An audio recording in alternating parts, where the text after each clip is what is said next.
I initially said that I wanted nothing to do with the 2020 election. It's boring. There is really no way that the blue team can overcome Trump's incumbency, so it is what it is. But then Project Veritas came along with all their Bernie exposés. I mean, I genuinely believe Project Veritas got somebody in everybody's campaign right now. I'm pretty sure they got people. They might just have people in Trump's campaign, just not finding too much of anything. But yeah, this gentleman right here, his name's Angel, and he like his energy when it comes to what's happened on the blue team and a lot of the tactics and pandering that is used on that side, it spoke to my heart. Now, if you're not familiar with myself, I've done work within the political realm since about 2012, 2013, and one of my favorite stories that I go into on occasion on this channel is my time with the Working Families Party or or the New Jersey Working Families Alliance. They're trying to spread their, I can't help but feel, communistic, socialistic, quote unquote progressive swag all over the country.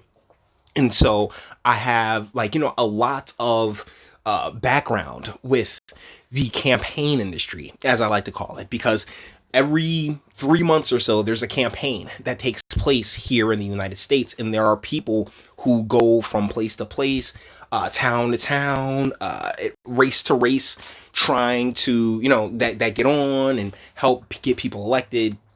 In the whole and I've done that. I've done that a lot. If you're familiar with my content at all, it was probably like 3-4 months ago where I had to step away from a campaign because the guy was talking about how he's a communist. And right now I'm trying to organize for the cannabis campaign that's going to be for the November election, because cannabis is on the ballot here in New Jersey. So yeah, it's a bit of a professional thing for me that I enjoy doing. It's my love, it's my passion, and the deal is that the industry itself is a behemoth. All right, there's a reason why it costs so much money for people, for campaigns to run and people to get elected and the like. But in this instance, one person I've never talked about is Elizabeth Warren, because it's just like, why? It's no point. It's really pointless talking about this woman's campaign.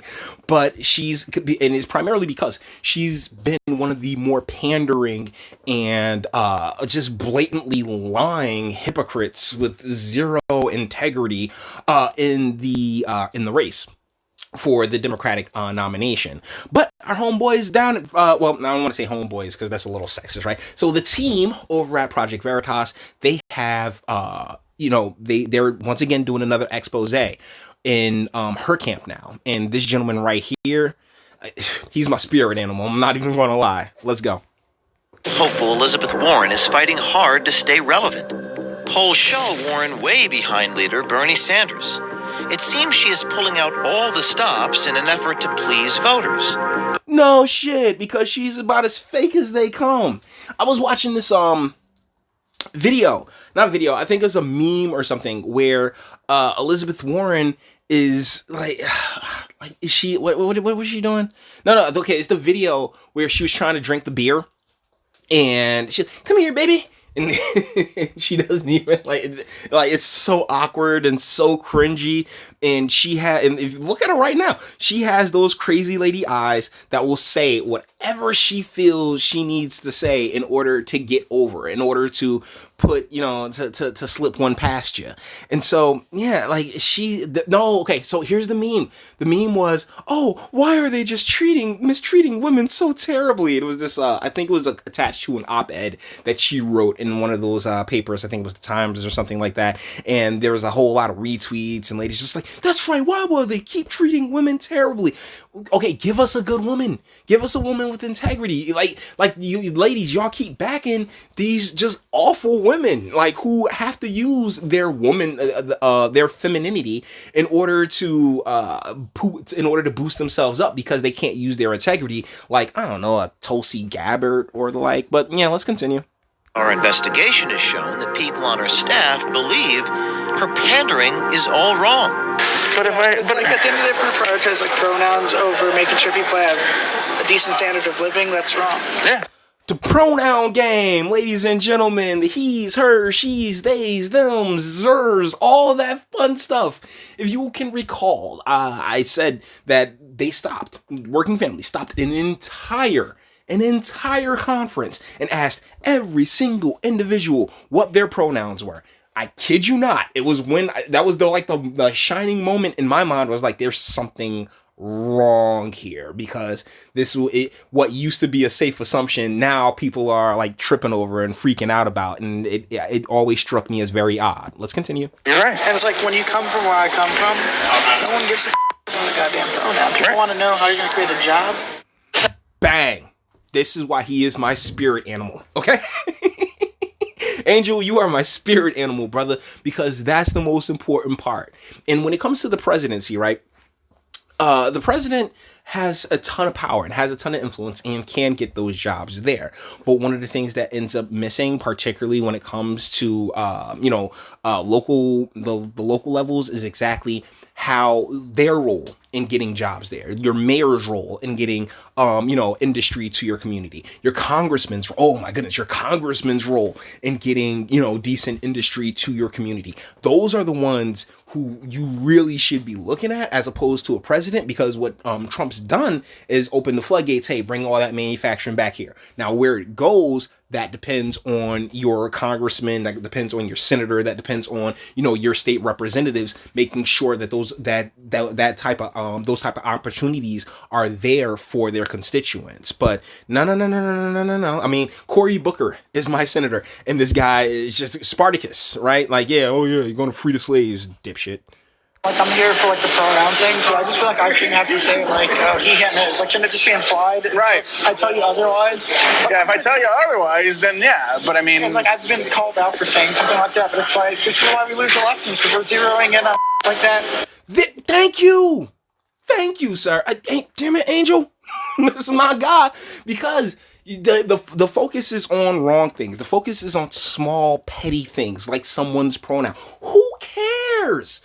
Like, yo, if this, and like he said, if this is something that you as an individual want to, like, oh, yeah, well, I'd prefer to be called this, that, and in a one-on-one conversation between me and you, I have absolutely no problem saying, hell yeah, by all means, okay, even though not my thing, but I'm going to respect you as a human being and as an individual. But stopping an entire conference to ask everybody what their pronoun is a waste of time and energy, and because you rented this hotel, money. So exactly what's getting accomplished here, other than saving people's feelings? But because this the entire progressive quote unquote movement is focused around feelings and focused around, we want to be nice and we want to be inclusive and diversity and everything else like that, which they use as a front for their communist socialist bullshit, then you end up with these types of situations. Recently, Warren promised, if elected, half of her cabinet would be women and or non-binary people. Some on her staff like that kind of talk. I'll say it. I love the staff. Like, I love all the staff, but the queer staff and the trans staff, that's the staff. Yeah, us straight white dudes just... You ruin it for everyone. I'll say it. No one likes you. Wow. Like, wow. Here's the problem. If you said that to me, I would probably just like laugh it off and think that you're joking, and but I'm also black, so I probably end up stroking this chick. But but the deal is that you shouldn't be saying it to anybody. If we're going to be real, like, it's one thing to josh around, but the scary thing is that these people actually really don't like straight white dudes, and that in and of itself is racist. It is. A lot of people don't want to admit that, particularly those of darker complexions, but this lady too. And the crazy part is, you do realize a straight white guy had to make you, right? But I think it's that tendency for the more feminine and feminine minded to want to lash out against, you know, the forces greater than themselves, as opposed to, you know, it is what it is. Let's keep it pushing. Like, she clearly doesn't see how that's just jacked up, because the gentleman that she's speaking to, Miss Paige Harrington is speaking to, I can guarantee you hasn't ruined anything for anyone. Like, I don't want to say guarantee, because I mean, I don't know the guy, but as far as the large scale white supremacy and stuff like that, more than likely has absolutely nothing to do with it. And that's where it's important to judge people based on their merits as individuals and their character as individuals, as opposed to, you know, like, oh well, you're straight and you're white, so you're bad and nobody likes you. It's just like, wow, what a dick move. By the way, no, she's not a 35%er. She gets pumps, not strokes. But some on her staff think pronoun politics doesn't play well with the voters. In fact, field organizer Angel Alicea thinks all this talk of pronouns is actually a detriment to her campaign. Don't call her she in front of her. She'll be very upset. Really? To choose the they, them pronouns. It's like I'm still trying to get up to speed on that. But at the end of the day, we become the party that has prioritized that rather than putting food on the table for working families. And it's like, that's why we lose. Church. And that the Paige chick is the one he's talking about, because she apparently uses the pronouns they and them and the like. And it's like, sweetheart, don't call her sweetheart, right? They call me Angel, they call me baby, or stuff and stuff like that. But that's particularly why I use such terms of endearment. Sweetheart, deal is that you are making things more complicated than they need to be. Right? Like, when you do that, when you have that mindset of, oh my goodness, I'm gonna stop the entire show because somebody I was misgendered, then, like, yeah, you know how many times I've been called a bitch in the course of my life? And I know there's a certain subset of people who be like, bitch, that doesn't mean female. It kind of does. And I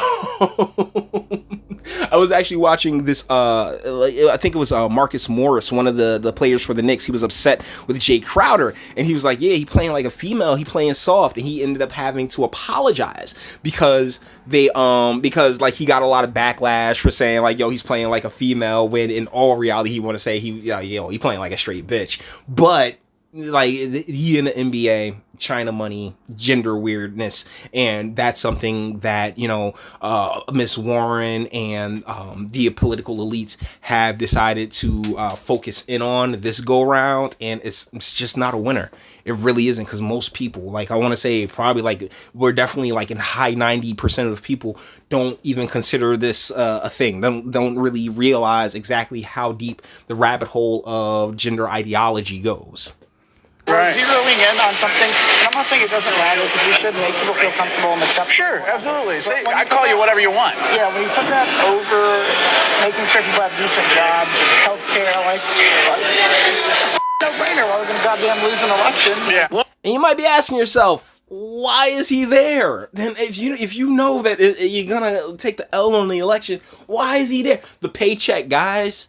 Once again, this type of work, right? The campaign industry, it's rather fleeting. There's always a campaign going on somewhere, but, you know, while you got a campaign, you work that campaign. And it's one of the reasons I'm grateful to be in the situation that I'm in, where I can pick and choose what campaign I'm going to be a part of. Like, if I desperately needed the money, it really sucked for me, because I have a hard time being disingenuous. If I don't believe in what it is that I'm saying or, you know, trying to sell, then I'm not going to be good trying to sell it to the next person. But trust me, there is a crap ton of people who have absolutely no qualms looking people in the eyes and lying to them like, yes, this is going to be the greatest campaign ever. This is going to be, Elizabeth Warren's really going to be president. And Angel, that's where you lose a couple of points with me, my guy. But I understand everybody got to eat, right? Warren's campaign believed they ticked off all the social justice boxes, but when they didn't get the endorsement of the LGBTQ caucus in the state, some staffers told our journalists, I want y'all to check those numbers out, because by all technical means, yeah, they're stronger than my Twitter numbers, but either way, it's still like, bro, like 89 followers. But listen to this. how they really felt about the organization. They're the chair of the Stonewall Caucus, which is like the LGBTQ caucus of the state. Which there has very little doubt and credibility. Like the membership is like 20 or 30 people. It's not even big. And also, Like 89 people, sir. At least following them on Twitter. just like the way that they operate and like handle themselves cheapens everything. They literally, first of all, they were with Gillibrand, but they're like, Warren's my second. Like, And then they were like playing hard to get, like trying to get us to and we kiss didn't, their ass. and we didn't want to do that because we didn't need to. Like, you either come during the winners or you go to amateur hour. Right. And they endorsed Booker. Oh, let me explain to you why they endorse Booker, because Booker is definitely of the alphabetical, I don't want to sit there and say persuasion, but he is like, yo, yeah, alphabetical. And the deal is that if you want to walk through the streets of Newark, particularly given certain parts at certain times, yeah, you'll see exactly how that ideology has spread so far in the space that he came from. So it's not really surprising that an alphabetical organization would stand behind him over, a woman. And then they... Who? Oh. Because the Booker's team was like, oh, come here, like, with open arms, because they need anything. They were like mad that I didn't call them to kiss their ass after Gillibrand dropped them because they're in my throat. All right, Zoe Tran, you got an Iowa build to you. What do you guys think, huh? Strokes or pumps? I'm gonna leave this one up to you, because she's kind of Asian, but she also got the Iowa build. But the thing about the Iowa build is that, like, yo, those corn-fed girls, they go in, bro. They absolutely go in. I'm so sexist. Right. The Bernie people called them like 5 minutes after, and they didn't even know. Like, Yeah. And they were pissed about that, because they were like, I didn't even have a moment to, like, soak it up or anything. Like, the Bernie people called, they tried to get me to endorse. But it shows how spineless the Bernie people are. Kind of like, oh, the person cried for at least 10 minutes for each other. Swipe them. Yeah, it's how spineless the Bernie people are. And that comes from up top. It's one of the reasons why, even if getting the nomination, Bernie can't win it. I'm sorry. And honestly, what I saw yesterday on social media when Trump's commercial came out. You had all these individuals like, oh, this lady. It was. I think it featured Alice Walker, who was released via with Kim Kardashian. That was like Kim Kardashian's big high profile release from prison. And you had all these people just like, oh, what a coon, sitting there talking about Trump is a gift from God. Yeah, to her, he is a gift from God because she was doing football numbers, and now she out. Good on her. Now she out and in his commercial. Good on her. But no. The TDS, particularly in urban America, is whereas it's waning, it still is rather potent. I'm not gonna lie. Need them anyway. The main point is they endorsed Booker because we weren't gonna like lay out a red carpet for that and whatever. And we never will. I will never do that. No, I mean, do you like our candidate or not? We don't need to kiss your ass. They're a liability, not an asset. Honestly. Angel Alicea is clearly all in for Warren, yet reveals he feels out of place in the campaign and at times is targeted by his own colleagues. So ridiculous. Oh yeah, that happens a lot because you gave these folks, these people with with that mindset, this sense of, oh yeah, your feelings matter more than the mission at hand, right? And so thusly, oh yeah, no matter what important task you're doing for the campaign, their feelings trumpet. So even if you misgender somebody, like, hey, how you doing, miss? Oh, how dare! And then guess what? That's like a half an hour, 45-minute conversation. I've been in them. I'm not kidding, y'all. So what happened goes in my Twitter bio, and I was like, What, your pronouns? yeah. So I threw them in there just to like satisfy the votes. Can't even deal with that. I mean, It's just identity politics. Yeah. And again, I get called on it for calling it that, but it's like, I'm a brown man. You can't tell me. Like, I had to do a you can pass for white. Don't. I had to do a diversity and inclusion training, and I'm like, what are you going to tell me, you white liberals, that I don't already know? And like I said, that's why he's my spirit animal, okay? Because you have all of these liberals or people on the blue team. Because I really don't like just doing like the whole labels thing. So I'm just gonna say, well, blue side, red side for right now. But you got all these different these different terrorist cells in the blue on the blue team that, you know, attack, and use the progressive stack in order to, you know, knock you down. So Angel, regardless of the fact that you're not called, you're a POC, it doesn't matter, because guess what? You got a penis. So guys, we're done here. I just really, like, I really felt compelled to do this video, even though I don't believe Elizabeth Warren has a shot in hell of becoming a nominee for very good reason. And guess what isn't one of those reasons? Sexism. She's just an awful individual. The same way Hillary Clinton was an awful individual. And instead of accepting that, like, wait, yeah, you know, like, these are terrible women, maybe we should put forward, like, you know, good women with integrity, like Tulsi. You know, it's just like, oh, move vagina and getting butthurt. So guys, with that being said, we're going to bring this one to an end. All the internet stuff. If you liked it, toss it a like, dislike, go ahead, do that too. Nobody's scared of you. Sub. If you enjoy my fantastic voice and you want to get videos like this every single day, share, because sharing is caring, and YouTube and BitChute and like aren't the biggest fans of your boy over here. Bang the bell for notifications and speak. Let me know what do you think in the comments. And I want to, because like right before, I love Paige. It's the woman I was talking about. But like, there's sometimes where she has an ego, but like, she's one of those people. Hold on, listen. I love Paige, but like, there's sometimes where she has like ego, but like, she's one of those people. I can feel that. My intersectionality and peace and love, but it's like you're. Okay, perfect place to end this.